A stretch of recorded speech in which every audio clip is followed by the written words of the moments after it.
Good morning बच्चों, कैसे हैं आप लोग। एक बार फिर हम लोग हिंदी की क्लास में आज हम लोग हिंदी ग्रामर पढ़ेंगे। हिंदी ग्रामर में लेसन नंबर 5 जो कि हमारा प्रत्यय है उसके बारे में पढ़ेंगे। लेकिन इससे पहले एक बात जानना ज़रूरी है कि प्रत्यय से पहले हम लोगों ने लेसन चैप्टर नंबर 4 में क्या पढ़ा था।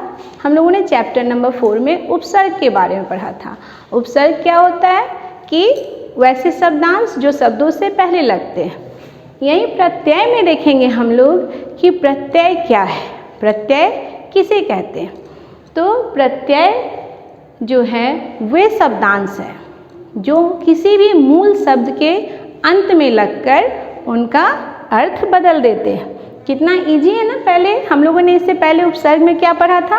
उपसर्ग में पढ़ा था कि जो शब्दांश शब्द से पहले लग के उनका अर्थ बदलते हैं उन्हें उपसर्ग कहते हैं। यही ठीक उसके विपरीत उपसर्ग के विपरीत हम लोग प्रत्यय में पढ़ेंगे। प्रत्यय प्रति और ऐ। यहाँ देखेंगे प्रति और ऐ से मिला शब्द है। ये प्रत्यय जो है इन दोनों शब्दों से मिलकर बना है जिनका मतलब होता है साथ में। प्रति का क्या मतलब होता है, साथ में पर बाद में। साथ में तो है लेकिन बाद में है, ठीक है। इसका मतलब है कि वो साथ में तो है लेकिन कब है, शब्द के बाद में है। और ऐ का मतलब होता है चलने वाला।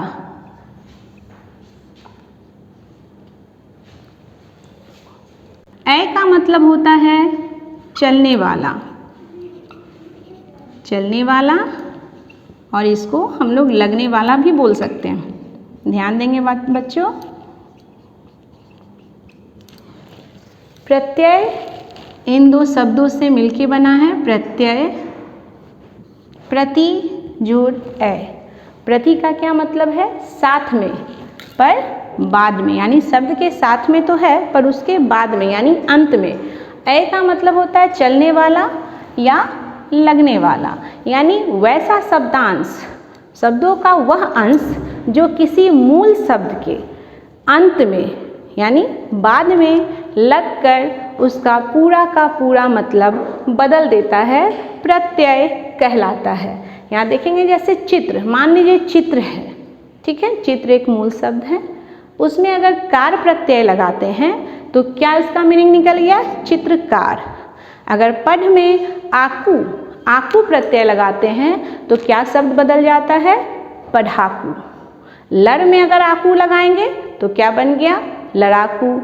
तो हम लोग क्या देखें कि प्रत्यय उस शब्दांश को कहते हैं जो किसी भी शब्द के अंत में लगकर उसका अर्थ बदल देता है, प्रत्यय कहलाता है। यहाँ पे मैंने प्रत्यय के कुछ एग्जाम्पल्स दिए हैं, जरा देखेंगे एक बार उसको, मेरे साथ साथ पढ़ेंगे। तैर में अगर आक प्रत्यय लगा है तो क्या शब्द बना है, तैराक। सुख में अगर आ बना है तो क्या हो गया, सूखा। पढ़ में अगर आई प्रत्यय लगाए हैं तो क्या बनेगा, पढ़ाई। पाल शब्द में अगर हम लोग अन बनाते हैं, अन लगाते हैं प्रत्यय के रूप में तो वो क्या हो गया, पालन। लड़ में अगर आई प्रत्यय लगाएं तो शब्द क्या हमारे सामने आया, लड़ाई। उसी तरीके से यहाँ देखिए चित्र में अगर कार प्रत्यय लगाएं तो बन के आया चित्रकार। सोना में अगर आर प्रत्यय लगाएं तो कौन सा शब्द हमारे सामने आया, सुनार। सब्जी में अगर वाला प्रत्यय लगाएं तो क्या बना शब्द, सब्जी वाला। सुंदर में अगर ता बनाते हैं, लगाते हैं तो क्या हो गया, सुंदरता। उसी तरीके से अगर रोग शब्द में हम ई प्रत्यय लगाते हैं तो बन गया रोगी। यहाँ पे हम लोगों ने देखा कुछ एग्जाम्पल्स लिए हैं, इनके अलावा भी बहुत सारे एग्जाम्पल्स हैं। यहाँ पे जैसे हम लोग में जैसे घबरा में आहट लगाते हैं तो घबराहट बन जाता है। चिल्ला में जब चिल्लाहट भी एक शब्द बन जाता है। यहाँ देखिए अब यहाँ जो हम लोग अलग अलग यहाँ देखेंगे बच्चों, मैंने यहाँ पे कुछ ब्लैक से लिखा है, यहाँ कुछ ग्रीन से लिखा है, दोनों में कुछ डिफरेंस है। यहाँ अच्छे से इसको देखेंगे क्या डिफरेंस है, क्या अंतर है। तो सबसे पहले तो हम लोग प्रत्यय के भेदों के बारे में जानें। प्रत्यय के दो भेद होते हैं, कृत प्रत्यय और तद्धित प्रत्यय।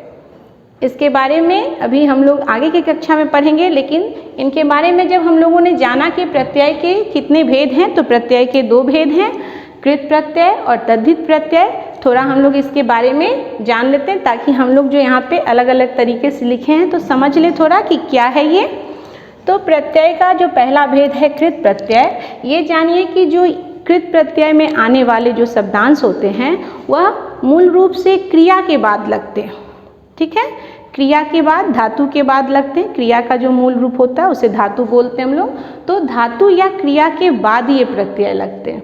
ठीक है, जैसे यहाँ देखेंगे आँख जो है ये तैर क्रिया के बाद है। और तद्धित प्रत्यय में जो है ये संज्ञा, सर्वनाम या विशेषण जैसे शब्दों के अंत में लगते हैं। फिर से एक बार, कृत प्रत्यय जो है वो धातु या क्रिया के अंत में लगते हैं, और वहीं तद्धित प्रत्यय जो है वो क्या है कि संज्ञा, सर्वनाम, विशेषण के बाद में लगते हैं, इन शब्दों के बाद में। यहाँ देखिए हम लोग यहाँ पे ब्लैक से जो मैंने लिखा है तैर, सुख, पढ़, पाल, लड़, ये पहला जो भी वर्ड है ये सब के सब क्रिया या धातु रूप में है, और इनके बाद में लगने वाला प्रत्यय जो है ये सब कृत प्रत्यय के उदाहरण हैं। यहीं पे हम लोग देखेंगे कि तद्धित प्रत्यय जो है संज्ञा या सर्वनाम के बाद में लगता है, और ये काम करने वाले के बारे में बताता है। जैसे चित्र में अगर कार प्रत्यय लगा तो क्या हो गया, चित्रकार। चित्रकार का क्या मतलब होता है, चित्र बनाने वाला। यहाँ देखिए सोना में आर लगा, क्या बन गया, सुनार, जो सोने का काम करता है। वहीं सब्जी में अगर वाला प्रत्यय लगाएं तो क्या शब्द बना, सब्जी वाला, यानी जो सब्जी बेचता हो। सुंदर में ता प्रत्यय लगाएं, क्या बन गया, सुंदरता। यहाँ क्या भाव विशेषण बन गया, ये सुंदर विशेषण है, विशेषण के बाद में लगा सुंदरता बन के आई हमारे सामने। रोग में देखिए, रोग में ई प्रत्यय लगाएं तो रोगी शब्द बना। तो आज हम लोगों ने लेसन 5 में प्रत्यय पढ़ा है। प्रत्यय का क्या मतलब है, वैसे शब्दांश जो किसी शब्द के अंत में जुड़कर उनके अर्थ को बदल देते हैं, एक नया शब्द हमारे सामने ला देते हैं, प्रत्यय कहलाते हैं। यहाँ पे हम लोग देखेंगे कि प्रत्यय 2 शब्दों से मिलके बना है, प्रतिजोड़ ए, साथ में पर बाद में चलने वाला, यानी वैसे शब्दांश जो साथ में तो है पर शब्द के अंत में लगता है। इससे पहले हम लोगों ने उपसर्ग पढ़ा। और एक बात जानिए बच्चों कि जो ग्रामर पढ़ते हैं हम लोग, हिंदी व्याकरण पढ़ते हैं, तो हिंदी व्याकरण में जो हम लोग अभी पढ़ाई करना है जो चैप्टर, वो तो हम लोग अच्छे से पढ़ेंगे ही, लेकिन जो पीछे पढ़ चुके हैं उनका भी रिवीजन साथ साथ होना बहुत ज़रूरी है। क्योंकि जब हम एक बार चैप्टर पढ़ते हैं तो हम लोग उस चैप्टर में बहुत सारे वर्ड ऐसे आते हैं जो ग्रामर के अलग अलग चैप्टर्स से होते हैं। जैसे मैंने इसमें पढ़ाया कि तद्धित प्रत्यय संज्ञा, सर्वनाम और विशेषण के बाद में लगते हैं। तो संज्ञा और सर्वनाम हम लोग को पता होना चाहिए ना कि संज्ञा सर्वनाम जो पढ़ चुके हैं उसका भी रिवीजन ज़रूरी है। फिर हम लोग जो पढ़ेंगे कि विशेषण, विशेषण किसे कहते हैं उसके बारे में भी हम लोग को पता होना चाहिए। इसलिए हम लोग जो पहले पढ़ लेते हैं उनका भी रिवीजन करते रहना चाहिए, क्योंकि ग्रामर के हर एक चैप्टर्स जो हैं एक दूसरे के साथ जुड़े होते हैं, एक दूसरे से जुड़े होते हैं। बहुत सारे शब्द हैं जो बार बार दोहराए जाते हैं, इसलिए हम लोग अभी जो पढ़ रहे हैं वो तो अच्छे से पढ़ाई करेंगे ही, और पीछे पढ़े हुए चैप्टर्स को भी पुनरावृत्ति उनकी करते रहेंगे, उनको दोहराते रहेंगे। इस चैप्टर्स को अच्छे से घर पे पढ़ेंगे और अपने घर पे कुछ ऐसे शब्द सोचेंगे जो प्रत्यय से बने होते हैं। आपके आसानी के लिए हम आपको बता दें, जैसे मान लीजिए सजावट, घर पे सजावट होती है ना, मम्मी सजाती है ना घर के अच्छे को, तो उसमें क्या है, सजजोड़, आवट, आवट प्रत्यय लगा हुआ तो एक सजावट हो गया। अब क्या हो जाते हैं, कभी कभी चिल्लाहट से क्या हो जाता है, सर दर्द हो जाता है। चिल्लाहट शब्द जो है वो भी क्या है, प्रत्यय से बना हुआ है। तो ऐसे कुछ शब्द जो हैं जो सोचेंगे उसके बारे में, अपने घर में आसपास सोचेंगे, जब बातचीत एक दूसरे से करते हैं तो उसमें कुछ शब्द निकालेंगे कि ऐसा कौन कौन से शब्द हैं जो प्रत्यय से बने। तो इससे क्या होगा कि इस चैप्टर्स को समझने में आपको बहुत आसानी होगी अगर आप ऐसा करते हैं तो। अब फिर हम आगे के चैप्टर में हम लोग पढ़ेंगे आगे के चैप्टर्स के बारे में। तब तक बाय बाय, थैंक यू।